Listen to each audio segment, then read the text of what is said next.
It's no larger than a carry-on suitcase, but this unit contains cutting-edge technology designed to withstand the harshest regions on Earth.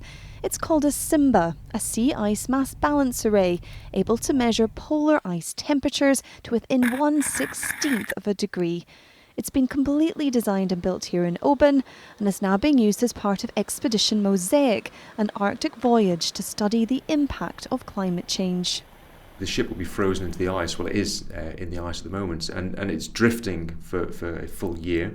So they will have started off in the autumn time with 12 hours day and night, and then they'll have gone into the polar night, which is continuous darkness. It's a real privilege to be there, but there's a responsibility to try and understand it and try and figure out why it's changing so fast and the consequences to us in our daily lives.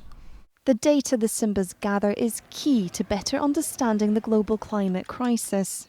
It can be used, deployed in the polar sea ice. It can give a lot of information remotely to scientists on the movement of the ice and where it's going and how thick that ice is, which obviously is important information if you're looking at the impact of climate change on the Arctic. So since 2012, when I started, we've made something around about 300 units. And they've been out in lots of different environments, Antarctica, in the Arctic, they're now in Canada, measuring ice thickness on rivers. The SIMBA devices capture unique data not available through satellite or other means. They're tough enough to withstand the harshest of conditions, though not always the attentions of curious polar bears. This test cable was pretty much chewed through.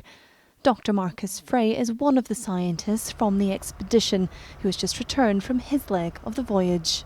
It's a huge opportunity to understand the environment, which is a complex system. And only when you have everyone on board, like us, like the atmospheric scientists, work together with the sea ice physicists and the oceanographers, only then you get really a more complete understanding of the Arctic climate system.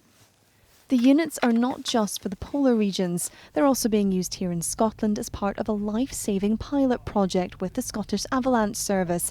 They're monitoring snowmelt to predict avalanches. In Scotland, we've had more challenge with the Scottish environment, which one of our teams said was worse than Antarctica in terms of conditions. For climate scientists, data is everything.